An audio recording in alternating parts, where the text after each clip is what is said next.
Condition ಇತ್ತಲ್ಲ ಅದನ್ನ ಕರೆಕ್ಟಾಗಿ ಫುಲ್ಫಿಲ್ ಮಾಡಿದ್ದಾರೆ, ಚೆನ್ನಾಗಿ ಸಪೋರ್ಟ್ ಮಾಡಿದ್ದಾರೆ. Hey guys, welcome back to Gloster motive. ಈ ಒಂದು ಟಾಟಾ ನೆಕ್ಸಾನ್ ನಮ್ಮ ಹತ್ರ ಬಂದಿತ್ತು. ರೈಟ್ ಸೈಡ್ ರಿಯರ್ ಡೋರು ಮತ್ತು ಕ್ವಾರ್ಟರ್ ಪ್ಯಾನಲ್ಲು ಡೆಂಟ್ ಆಗಿತ್ತು. ಇದು ಪ್ರಾಪರ್ ನಾವು ಡೆಂಟಿಂಗ್ ಆ್ಯಂಡ್ ಪೇಂಟಿಂಗ್ ವರ್ಕ್ ಮಾಡಿದ್ದೀವಿ.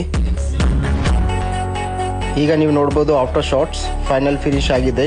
Door quarter panel proper denting and painting ಮಾಡಿ ಫಿನಿಶ್ ಮಾಡಿದ್ದೀವಿ. ಹಾಂ ಸರ್, ಎಕ್ಸ್ಪ್ಲೇನ್ ಮಾಡಿ. ನಿಮ್ಮದು ನೆಕ್ಸಾನ್ ಇವಾಗ ಎಲ್ಲ ಫಿನಿಶ್ ಮಾಡಿಕೊಟ್ಟಿದ್ದೀವಿ ನಾವು. ಹೆಂಗಿತ್ತು ವರ್ಕು, ಹೆಂಗಿತ್ತು ಎಕ್ಸ್ಪೀರಿಯನ್ಸ್ ಗ್ಲಾಸ್ಟರ್ ಮೋಟಿವ್ ಜೊತೆ? ಮೊನ್ನೆ ಗ್ಲಾಸ್ಟರ್ ಮೋಟಿವ್ ಜೊತೆಗೆ ವರ್ಕ್ ಬಿಟ್ಟಿದೆ. ಇದನ್ನ 4 ಕಡೆ ಡ್ಯಾಮೇಜ್ ಆಗಿತ್ತು ಎಲ್ಲ. ಒಂದು ಕಲರು ಡೆಂಟು ಎಲ್ಲ ಇದು ಆಗಿತ್ತು. ಸೊ ಅವ್ರಿಗೆ ನಮ್ಮ ಫ್ರೆಂಡ್ ಒಬ್ರು ರಿಫರ್ ಮಾಡಿದ್ರು ಅಂತ ಇವ್ರ ಕಡೆ ಬಂದೆ. ಸೊ ಇವತ್ತು ನಾನು ನೋಡಿದೆ, ಆಲ್ಮೋಸ್ಟ್ ನನಗೆ ಒರಿಜಿನಲ್ಲು ಇದಕ್ಕೆ ಏನು ಡಿಫ್ರೆನ್ಸ್ ಕಾಣುತ್ತಾ ಇಲ್ಲ. ಆಲ್ಮೋಸ್ಟ್ ಕಲರ್ ಆಯಿತು ಮತ್ತು ಶೇಪ್ ಆಯಿತು, ಕರೆಕ್ಟಾಗಿ ಇದು ಮ್ಯಾಚ್ ಮಾಡಿದ್ದಾರೆ. ಆಮೇಲೆ ಏನು ಎಕ್ಸ್ಪೆಕ್ಟೇಷನ್ ಇತ್ತಲ್ಲ ಅದನ್ನು ಕರೆಕ್ಟಾಗಿ ಫುಲ್ಫಿಲ್ ಮಾಡಿದ್ದಾರೆ, ಚೆನ್ನಾಗಿ ಸಪೋರ್ಟ್ ಮಾಡಿದ್ದಾರೆ.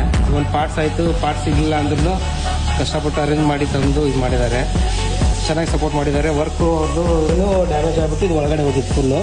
ಆಮೇಲೆ ಇದು ವೀಲ್ ಕವರು ಇದು ಕಟ್ ಆಗಿತ್ತು. ಸೊ ಇದು ಆಗಿತ್ತು. ಬಂಪರ್ ಇಲ್ಲಿ ಸ್ಕ್ರ್ಯಾಚು, ಇಲ್ಲಿ ಡೆಂಟ್ ಆಗಿತ್ತು. ಸೊ ಅದೆಲ್ಲ ಇವಾಗ ಚೆನ್ನಾಗಿ ಅದೇ ಥರ ಒರಿಜಿನಲ್ ಥರನೇ ಬಂದಿದೆ ಎಲ್ಲ ಈಗ.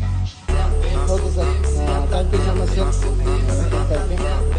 ರೆಫರ್ ಮಾಡಿ.